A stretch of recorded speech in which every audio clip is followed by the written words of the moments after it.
sitä haukkua, koska se tuli sillä niin kuin täältä ja aggressiivisuus lähtee täältä mahan pohjasta. Ja siihen pitää liittyä muitakin. Se ruumiin ele semmoinen, että tuu tänne ja sitten karvat pystys. Niin kuin, mutta kun tämä vain haukkui.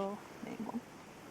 Sitten me katsottiin nuo jäljelle jäämät reaktiot, eli kun on tapahtunut jotain. Että kuinka hyvin se koira muistaa, kun tuossa haalarilla ja räminät teitte ne ohitukset siinä. Niin no, sitä ei kiinnostanut, sitä ei pelottanut ja se muutenkin näki siitä, että kun ne ei ollut tarpeeksi pelottavia, niin sillä ei ollut mitään kiirettä mennä katsomaan. Sillä ei ollut tarkoitusta myöskään niin kuin väistää eikä myöskään kiinnostaa.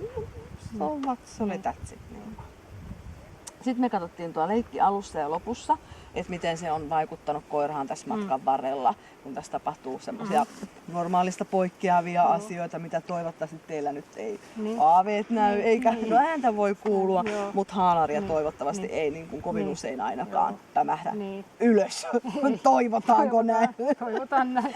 niin, että miten se on vaikuttanut koiraan. Ja tässä on tässä ensimmäinen leikki, niin sehän tehdään aina 2 kertaa.